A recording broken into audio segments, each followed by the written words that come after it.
Alrighty, folks. One of the conversations I had this morning, I recorded with Jonathan Twomley, who's a big syndicator, works in the big multifamily space, and we talked about extend and pretend. This is something that's going on in the commercial and multifamily space, and it's on a very short clock. So again, you can find that video. Just search Jonathan Twomley's playlist. But what I want to do here is have a conversation with Stephen Dow from Velocity Mortgage, because what I see coming is the ability to pick up commercial properties with terms. And whether it be the 50-40-10, whether it be a very disrespectful price because the property is being foreclosed on, there are opportunities coming because, frankly, people overpaid.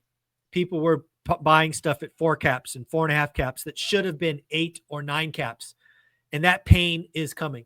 So if you've ever had any interest in commercial real estate, it's time to start learning. It's time to start doing your homework. And if you need a lender, Stephen Dow from Velocity Mortgage is the game. How you doing, buddy? I'm doing well. And yourself? I'm doing well. I almost forgot the marketing shtick, but let's do that before either you or I get in trouble. Well, again, welcome back home. Glad to see you're back. Thank you. Again, although I work very happily for Velocity Mortgage Capital, all the ideas and topics discussed on this channel, that of my own. So let's get it going. I thought I'd, kind of start off with a little St. Patrick's Day. Yeah, I couldn't get on. We didn't get a chance to talk, so I didn't get a chance to wear my annual St. Patrick's Day gear. This is the only thing I just throw on and just call it a day. That's right. It's green. I'm good. I got green. I'm good. So there you go.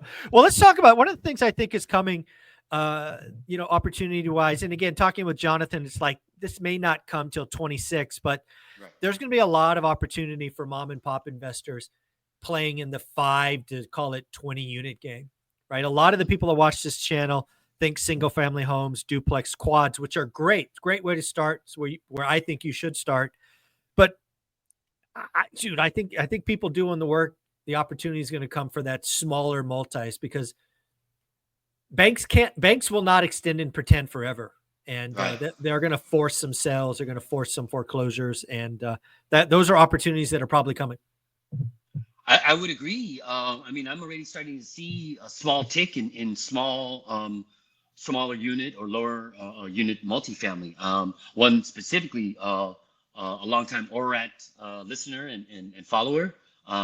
He's leveling up. We've been doing multiple residential 1 to 4 unit, purchases and refinances, but he found a nice 6 unit that he really liked, and so we're working on that. So yeah, again, I think just over time, certain investors are just gonna level up. That's just kind of the evolution of certain investors, especially if you can find a good deal. So this particular person, man, he's on the roll. I think you and I talked about him before, but yeah, he owns his own construction company, so he does all this like really cost-effective, strategies. Good for him. Oh man, every time I talk to him, it just makes me feel so good talking to him because he understands it all, and he brought his kid into it. Nice. His daughter. Oh my God, she owns like 4 properties on her own, and I don't think she's even barely out of high school. Oh, so dude, that's impressive. Really setting her up. Yeah, it's really impressive. Speaking to him, so I think we should probably. I think I should connect him with you. Talked to probably directly, but I don't think you guys. Yeah, let's make an intro. Let's see if he's open to getting on the channel and maybe even have his daughter. That'd be fun.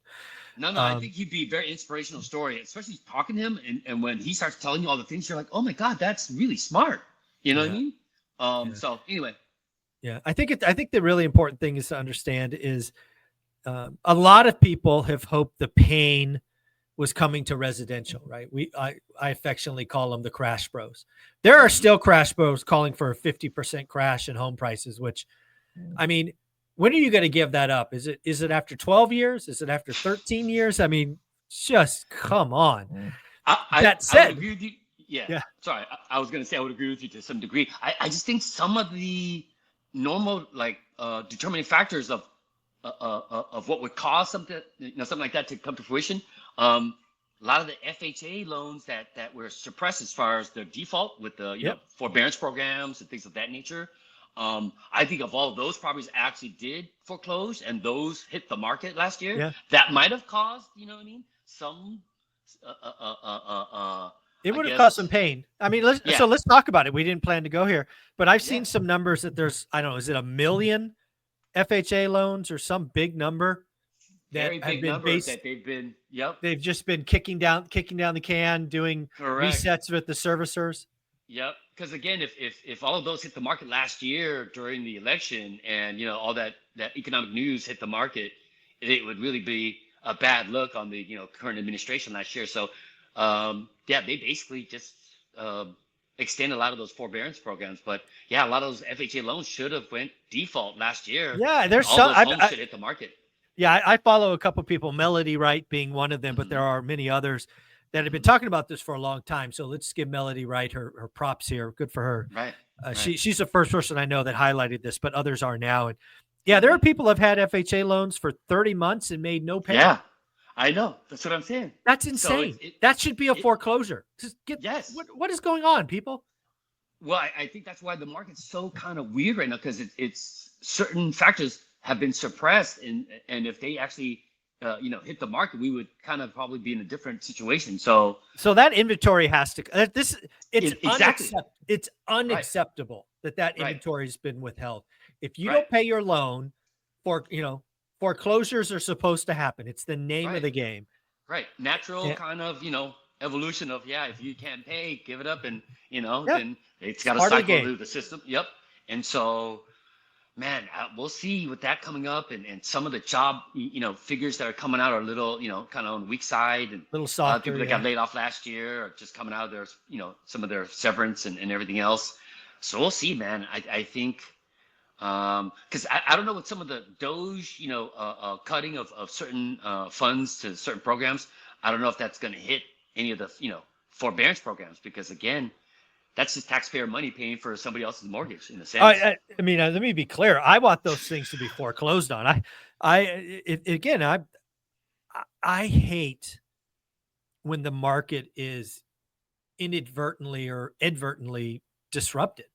Right. Like, this is supposed to be a pretty clean process, right? You get a loan, the first 90 days go by, you're okay, right? Mm-hmm. First notice, second notice, 90 days. Then you get the NOD, notice of default. Mm-hmm. Then there's like another 90-day window. Right. But then somewhere between month 6 and month 9, it's no longer your house. It's just how it's supposed to work. Well, I mean, what do you expect? You're just supposed to live there for free, or like? Yeah, apparently there's a million people, or whatever the number is.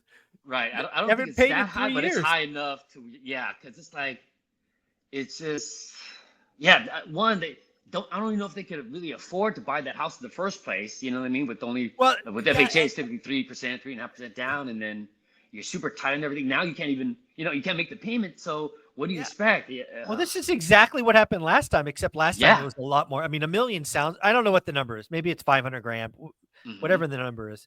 Last time they were like 10 million. Well, but mainly those were like subprime loans, and they didn't have, they had variable interest rate. Right. Yeah. Right. Right. Forbearance wasn't a thing. And this is real. People have asked. Yeah, we went on a whole different tangent. This is the real problem, but it's also a real opportunity, because at this point, those houses, frankly, don't cash flow. They don't, there's no equity. No, they've had some of these loans have had 2 or 3, I don't know what you call it, but reconditions where they take the $30,000 in payments and stick it on the back, and then $40,000 and stick it on the back. There's no equity there. These people are toast. None whatsoever. That's what I'm saying. So not only did they only put 3% down, now they tack on all that like back payment, penalties, interest to the back of the loan. Now that balance went up, and chances are in certain markets, values have gone down. So they're upside down. Oh, that. But I mean, and their rates went up. That was the other thing. They gave up the 2.8 because then they got a 6% and now 6.5. It's like, it's a ticking time bomb, Mike. And so, those haven't really hit the market. Once they do, how's that going to affect the market? I mean, like, let's talk about that, because again, both you and I lived through 08. Yep. Lived through. So we saw it. Mm-hmm. Mm-hmm. So I don't know what the number is. Let's again just call it $1 million, because it's a big scary number. Mm-hmm. Is $1 million enough to destroy the national housing market? No, because they won't all come. Like, if 1 million properties distressed landed the same day, that would be a problem. Yes. Right. No question. Mm-hmm. But what will likely happen is these will roll out in waves. Right. Over the next 6 to 9 months whenever the cleansing process starts. Mm-hmm. So it'll have some impact nationally, but I guarantee you there are some cities where there is a high concentration. Oh, yeah. And they're going to get nuked. No, they talked about it. I think they were saying Vegas. They were saying certain other metropolitan areas that used FHA heavily for purchases. Yeah, they're going to be hurting because, again, with no equity, like you said, 3% down. And then if you're in a forbearance program where they're tacking on the interest in the back, now that equity's gone, and if the property values have gone down in certain, markets, it's upside down. And but to the home, to the person living in the property or I guess quote unquote owning it, they don't have to make a payment for however X amount of months, even if it's not valued anything. At least they don't have to make a payment, right? Yeah, they had no payment, no rent, no. But again, and then when they're coming out of this forbearance, what's their motivation to continue to pay? You know what I mean? When the bounce has gone up even more, property value has gone. It's almost the same cycle like in 08. So no, we knew. I knew people living in homes for 2, 3, 4 years last time. Right. No, I remember that too. It just depended on what kind of loan you had and what bank it was with. And, was it sold? How many times it was sold? The loan. Right. So there was so many different other variables, but I think this time around, obviously there wasn't as many, subprime. Oh yeah, it's very consolidated. Very consolidated. Right. So, but even if they did hit the market, it's a small percentage on the overall finance out there. But if it all hit at the same time, it would definitely have an adverse effect. But I think it's just going to trickle, like you said, it's going to come in waves depending upon when you took out that loan and when your due date is or whatnot. But again, I think it will I think we need to research this. What cities have the largest percentage? Because I think it'll damage certain cities for sure. Oh yeah, and again, when there's pain, there's opportunity. So if some people can kind of get ahead of it now and start to do the research that you said, where those cities that have heavily FHA, finance properties, you start marketing, you start looking now. You know what I mean? Go get those NODs. Right, because they're about to pop. You know what I mean? So get on PopStream, look at those loans. I mean, there's probably a chain of title that you see. Oh, an NOD was already filed. Kind of for at least a phone call and a door knocking just to kind of see, hey, that's a great idea. I actually have a PropStream link that I can give people that'll save always them some money. Mike, always marketing, buddy. Always, buddy. That's why I don't sleep, man. I'm always. You're always on. PropStream. I remember it all, man. Tie it all together, baby. It's funny again. Yeah. So PropStream is a system where you can go in and do lots of different searches like NODs and the like. But that's really cool. But I think so. It's really funny. So I think there is a lot of opportunity coming. As we kind of clean up the system, this FHA thing, residential, also the commercial where people were buying at 4 caps, it should have been 8 caps. It's time to really buckle down and look for those opportunities. Because I mean, again, I know you talked about the numbers on short sales. They doubled or something. Or triple, dude. They went from 2 to 6. Right. I mean, if you can kind of get ahead of it now and do the research, and you can kind of almost see where the wave's going to be happening, man, you get in front of that wave. Woo! I remember that last time when I was helping to do short sales. Oh, yeah. Me and this 4-man group or person group, we did about 165 short sales. Yeah. It was ridiculous. And it's coming. Were getting, yeah. So I bought, man, lots and lots. So. It's good. Yeah, back to this, 2 going to 6. This is something to watch because, again, it could triple again, go from 6 to 18, and then triple again, go 8 to 54. I mean, this could be a, start getting ahead of it. You know what I mean? And so I'm just saying, when there's pain, there's opportunity. So I always kind of see where potentially it's heading, kind of signs, just where the next step is. Because if you're following whatever everybody, you're already late to the party. You know what I mean? Yeah. So I think you're right. It's time to market. It's time to figure out where the NODs are. Are there any? Because again, I think there are some cities that could get nuked, and some cities won't even feel it. It'll be like, right, what happened? Well, I mean, the higher price point areas, they're probably not gonna. Yeah, they're not doing FHA. People ain't doing no FHA. Yeah. No. You know what I mean? You're not gonna get no FHA up in Beverly Hills or Bel Air. So no, you're good there. Yeah. There's some places it'll play, some people it won't, but. Opportunity is coming. I mean, at the end of the day, many bad loans were done. 100%.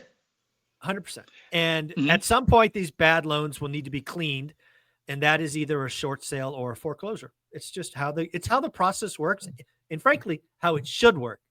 The Right. fact that there were these games going on the last couple of years is not okay, in my opinion. No, agreed. I mean, a lot of moves were done politically, but it has such an adverse effect and impact on, the community and finance and stuff like that. So, yeah, it's going to be interesting to see because again, it's going to be a combination with where how the tariffs are going to impact the economy. If the Fed meeting next week, if they're going to lower rates to kind of offset the, potential of the hit from the tariffs, just to kind of buy some time so that the tariffs work and, become, man, it's really exciting to watch all this stuff. I got popcorn every day. You know what I mean? Nice. So, yeah. Very cool. Very cool. Well, Stephen, if somebody wanted to reach out to you and see what are we doing?